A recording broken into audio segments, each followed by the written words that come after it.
ओम श्री परमात्मने नमः।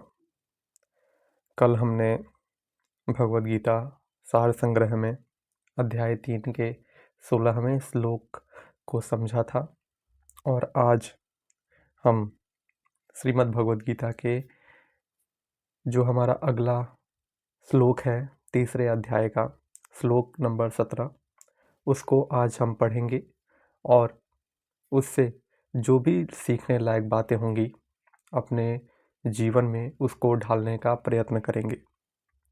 चलिए पुनः एक बार परमात्मा का नाम लेकर इसका अध्ययन शुरू करते हैं। नमो नारायण। पूर्व श्लोक से संबंध।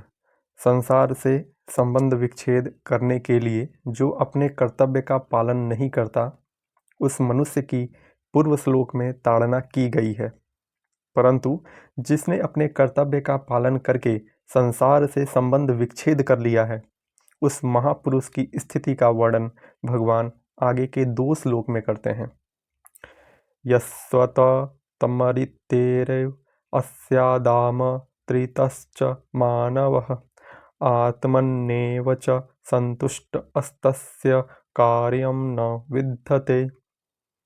अर्थात परंतु जो मनुष्य अपने आप में ही रमण करने वाला और अपने आप में ही तृप्त तथा अपने आप में ही संतुष्ट है उसके लिए कोई कर्तव्य नहीं है।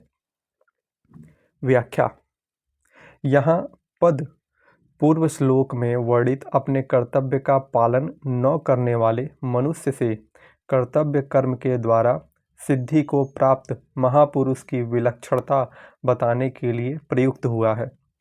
जब तक मनुष्य अपना संबंध संसार से मानता है तब तक वह अपनी रीति अर्थात प्रीति इंद्रियों के भोगों से एवं स्त्री पुत्र परिवार आदि से तृप्त भोजन अर्थात अन्न जल से तथा संतुष्टि धन से मानता है, परंतु इसमें से उसकी प्रीति तृप्ति और संतुष्टि न तो कभी पूर्ण ही होती है और न निरंतर रहने वाली है।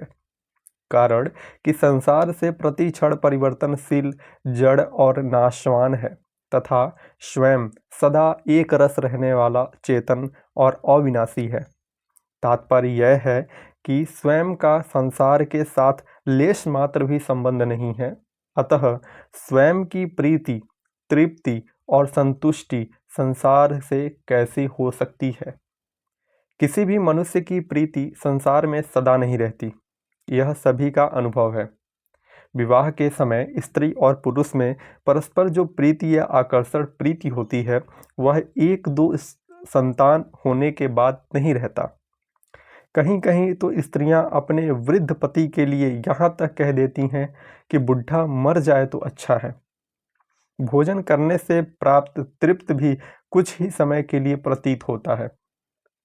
मनुष्य को धन प्राप्ति जो संतुष्टि प्रीति देती है वह भी क्षणिक होती है, क्योंकि धन की लालसा सदा उत्तरोत्तर बढ़ती ही रहती है, इसीलिए कभी निरंतर बनी रहती ही नहीं। तात्पर्य यह है कि संसार में प्रीति तृप्ति और संतुष्टि कभी अस्थायी नहीं रह सकती।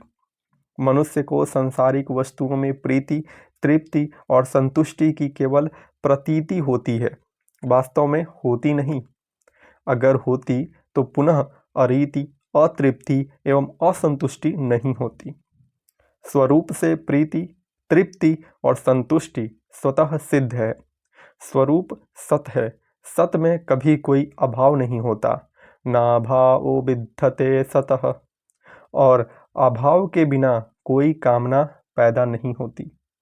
इसीलिए स्वरूप में निष्कामता स्वतः सिद्ध है, परंतु जब जीव भूल से संसार के साथ अपना संबंध मान लेता है तब वह प्रीति तृप्ति और संतुष्टि को संसार में ढूंढने लगता है और इसके लिए सांसारिक वस्तुओं की कामना करने लगता है।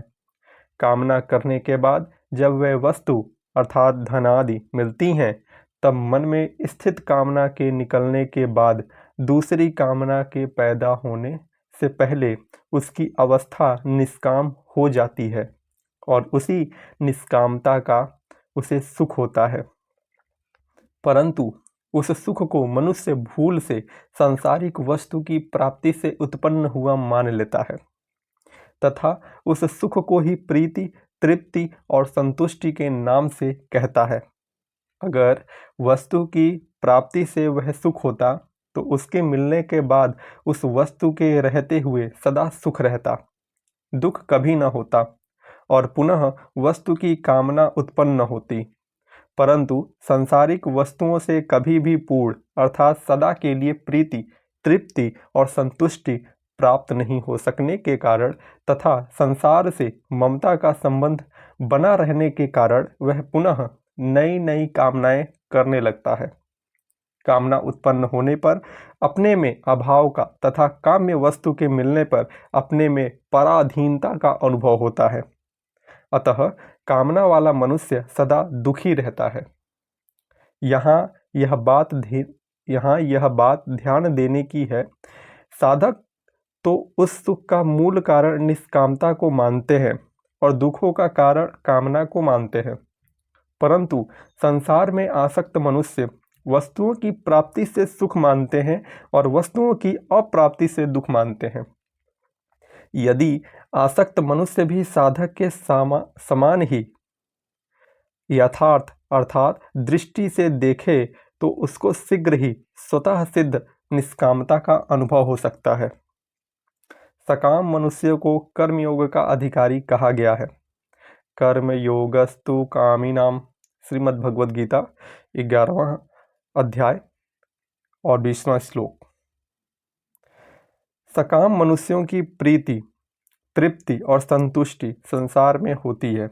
अतः कर्मयोग द्वारा सिद्धि निष्काम महापुरुषों की स्थिति का वर्णन करते हुए भगवान कहते हैं कि उनकी प्रीति, तृप्ति और संतुष्टि सकाम मनुष्यों की तरह संसार में न होकर अपने आप अर्थात अपने स्वरूप में ही हो जाती है। गीता 2 अध्याय का 55वां श्लोक, जो स्वतः पहले से ही है।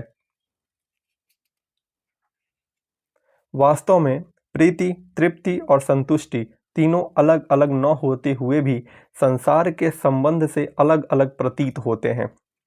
इसीलिए संसार से संबंध विच्छेद होने पर उस महापुरुष की प्रीति, तृप्ति और संतुष्टि तीनों एक ही तत्व स्वरूप में हो जाती है। भगवान ने इस श्लोक में 2 बार तथा आगे के 18वें श्लोक में 1 बार एव और च पदों का प्रयोग किया है। इससे यह भाव प्रकट होता है कि कर्मयोग की प्रीति, तृप्ति और संतुष्टि में किसी प्रकार की कमी नहीं रहती एवं तत्व के अतिरिक्त अन्य आवश्यकता भी नहीं रहती। तस्य कार्यम न विद्यते, मनुष्य के लिए जो भी कर्तव्य कर्म का विधान किया गया है उसका उद्देश्य परम कल्याण स्वरूप परमात्म तत्व को प्राप्त करना ही है।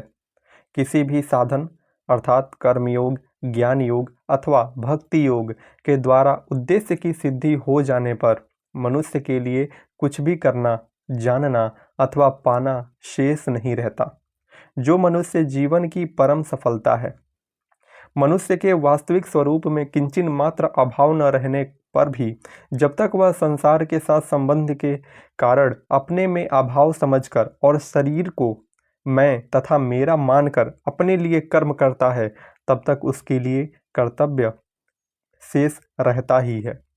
परंतु जब वह अपने लिए कुछ भी न करके दूसरों के लिए अर्थात शरीर, इंद्रियाएं, मन, बुद्धि, प्राणों के लिए, माता पिता, स्त्री, पुत्र, परिवार के लिए, समाज के लिए, देश के लिए और जगत के लिए संपूर्ण कर्म करता है, तब उसका संसार के साथ संबंध विच्छेद हो जाता है। संसार से सर्वथा संबंध विच्छेद होने पर उसका अपने लिए कोई कर्तव्य शेष नहीं रहता, कारण कि स्वरूप में कोई भी क्रिया नहीं होती। जो भी क्रिया होती है संसार के संबंध से ही होती है और सांसारिक वस्तुओं के द्वारा ही होती है। अतः जिनका संसार से संबंध है उन्हीं के लिए कर्तव्य है। कर्म तब होता है जब कुछ न कुछ पाने की कामना होती है और कामना पैदा होती है अभाव से। सिद्ध महापुरुष में कोई अभाव होता ही नहीं, फिर उनके लिए करना कैसा? कर्मयोग के द्वारा सिद्ध महापुरुष की रति, तृप्ति और संतुष्टि जब अपने आप में ही हो जाती है, तब कृत कृत्य, ज्ञात ज्ञातव्य और प्राप्त प्राप्तव्य हो जाने से वह विधि निषेध से ऊंचा उठ जाता है। यद्यपि उस पर शास्त्र का शासन नहीं रहता, तथापि उसकी समस्त क्रियाएं स्वाभाविक ही शास्त्रानुकूल तथा दूसरों के लिए आदर्श होती हैं। यहाँ तस्य कार्यम न विद्यते पदों का अभिप्राय यह नहीं है कि उस महापुरुष से कोई क्रिया होती ही नहीं। कुछ भी करना शेष न रहने पर भी उस महापुरुष के द्वारा लोक संग्रह के लिए क्रियाएं स्वतः होती हैं। जैसे पलकों का गिरना उठना, श्वासों का आना जाना, भोजन का पचना आदि क्रियाएं स्वतः प्रकृति में होती हैं। ऐसे ही उस महापुरुष के द्वारा सभी शास्त्रानुकूल आदर्श रूप क्रियाएं भी कृत्वाभिमान न होने के कारण स्वतः होती हैं। परिशिष्ट भाव। कर्मयोगी निस्वार्थ भाव से संसार की सेवा के लिए ही संपूर्ण कर्म करता है। जैसे गंगा जल से गंगा का ही पूजन किया जाए, ऐसे ही संसार से मिले शरीर, इंद्रियाएं, मन, बुद्धि और अहम को संसार की सेवा में लगा देने से चिन्मय स्वरूप शेष रह जाता है। इसीलिए उसकी प्रीति, तृप्ति और संतुष्टि स्वरूप में ही होती है। सांसारिक विधि और निषेध दोनों वास्तव में निषेध ही हैं, क्योंकि ये दोनों ही नहीं रहने वाले हैं। इसीलिए संसार से संबंध विच्छेद होने पर कर्मयोगी के लिए कोई विधि निषेध रहता ही नहीं। तस्य कर्यम न विद्यते। आज का हमारा श्लोक 17 का अनुवाद और व्याख्या पूर्ण रूपेण भगवत कृपा से पूर्ण हुआ। हम अब इसको कृष्णार्पण वस्तु करके प्रभु के चरणों में अर्पित करते हैं। ओम कृष्णार्पणम वस्तु नमः।